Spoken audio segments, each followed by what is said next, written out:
कृपया आप मुझे अपनी दासी बना लीजिए। संसार फिरी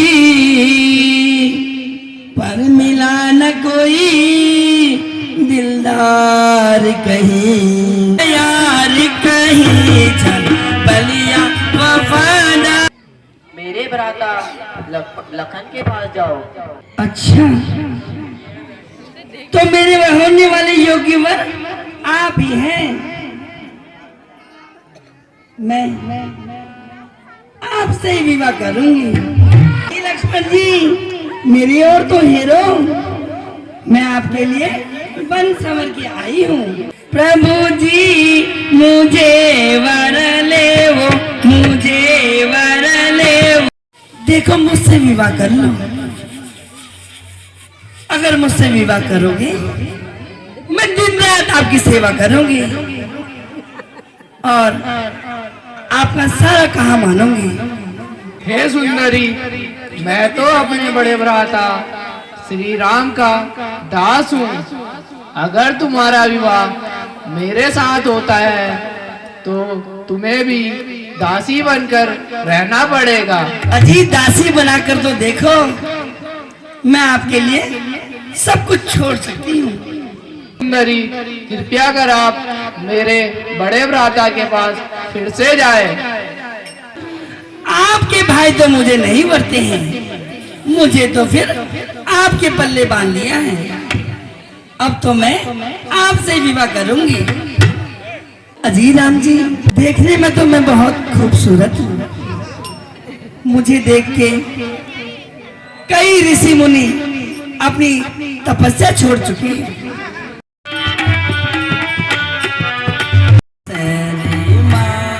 गया और छिप गया, तेरा गया मुझे शीघ्र बतनी कीजिए।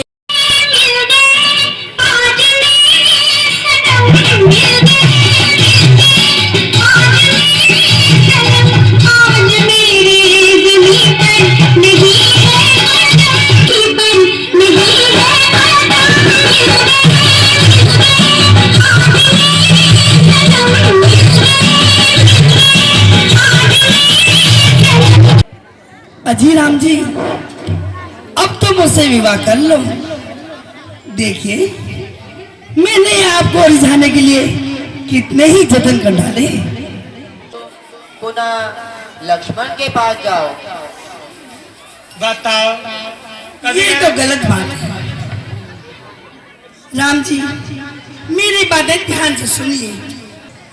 चांदनी चांद से होती है, सितारों से नहीं। मोहब्बत एक से होती है, हजारों से नहीं। सुंदरी, मेरे साथ तो जनक नंदनी है। तुम मेरे भ्राता लक्ष्मण के पास जाओ। देखा, जब तक रेल निकली उतनी देर में मैंने अपने दिल की बात कही। मेरी घरवाली ने भी नहीं सुना होगा।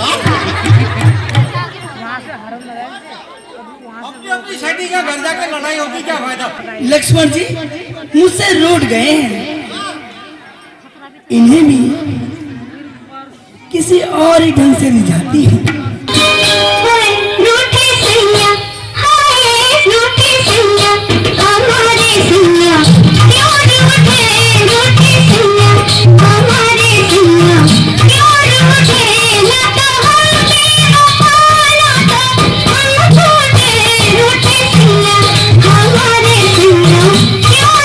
जो कुछ करही तिनही सब छाजा। जब शूर्पणखा बार बार लक्ष्मण जी के पास गई, तब लक्ष्मण जी ने कहा कि प्रभु समर्थ, भगवान राम कौशल्या देश के राजा हैं। हमारे पिताजी ने 3 विवाह किए हैं, वह तुमसे 2 विवाह, दूसरा विवाह कर लेंगे, कोई बात नहीं, तुम उनके ही पास चले जाओ।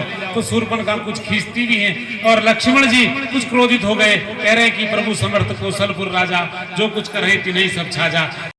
आपके भाई तो मुझे नहीं वरते हैं, वो कहते हैं मैं आपका दास हूँ।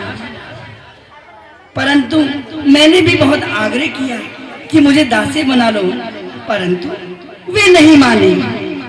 उन्होंने मुझे फिर आपके पास भेज दिया है। अजी राम जी मुझे इतना मत तड़पाओ। देखो मुझसे विवाह कर लो, मैं सारे सुख दूंगी आपको। समय पुरुष हो समय नारी, तुम्हें समय पुरुष। अब तो मुझसे विवाह कर लो, अब तो मैं नाच नाच के थक गई हूँ, फिर भी आपका दिल नहीं डोला। तुम्हें पुनः कहता हूँ, मेरे साथ तो जनक नंदनी है, तुम मेरे छोटे भ्राता लक्ष्मण के पास जाओ। आप इतने ही प्यार से कह रहे हैं तो मैं भी लक्ष्मण के पास जाती हूँ। इन्होंने मेरी बातें ध्यान से नहीं सुनी। अजी लक्ष्मण जी, अजी मेरी और तो हीरो, देखो मैं काफी जतन कर चुकी हूँ। आप इस बनवासी भेष में मुझे बहुत ही पसंद है, परंतु आप मुझसे विवाह कर लो। यस।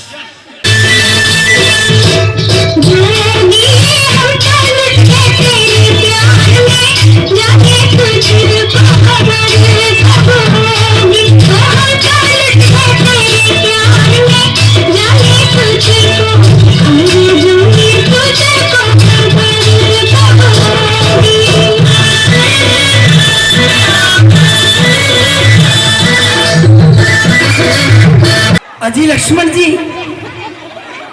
मेरी बातें ध्यान से सुनो। देखो मुझसे विवाह कर लो, वरना बहुत पछताना पड़ेगा। भला काहे को इतना उछलती फिरे। मैं राम के पास जाती हूँ, वो मुझे लक्ष्मण के पास भेजता है। मैं लक्ष्मण के पास जाती हूँ तो फिर मुझे राम के पास भेजता है। इसका कारण है ये सीता। सीता पहले सीता को ही अपने रास्ते से हटाती हूँ तो मेरा रास्ता स्वयं अपने आप बन जाएगा और राम मुझे अवश्य वर देगा। इसीलिए मैं कोई ऐसा उपाय देखती हूँ जिससे मेरा रास्ता बन जाए। इसका उपाय मैंने निकाल लिया। मैंने भी निकाल दिया। मैं सीता को अगर खा जाऊं तो मेरा रास्ता स्वयं अपने आप बन जाएगा और राम मुझे अवश्य वर लेंगे। इसीलिए पहले मैं सीता को ही खाती हूँ और अपना रास्ता साफ करती हूँ। अरे नीरज, हम तो तुझसे वही ब्याह करेगा जिसने अपनी लज्जा तरु के समान तोड़ के फेंक दी हो।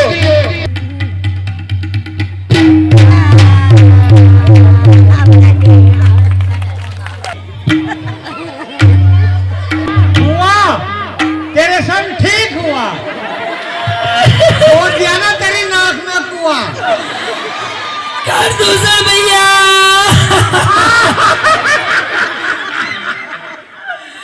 कहाँ भैया?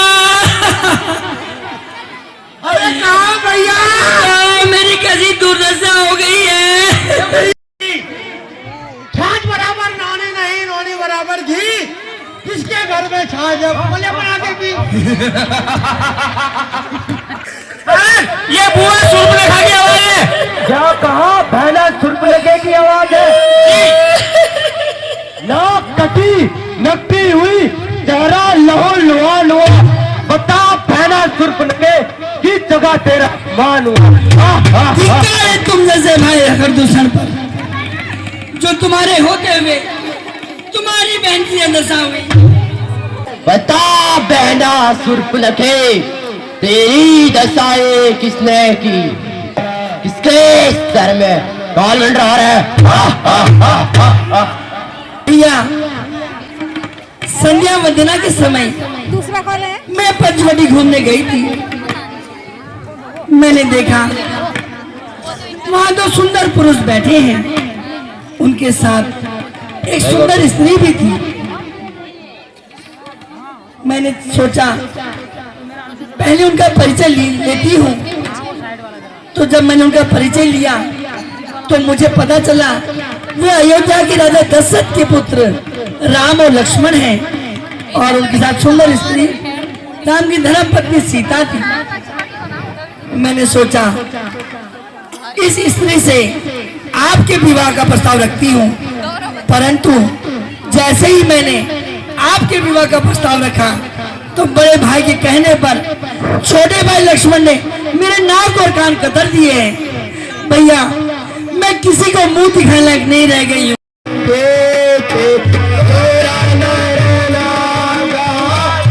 जाकर उन तपस्वियों से कह दो अपनी स्त्री हमें सौंप दे और नेता वहां से निकल जाए।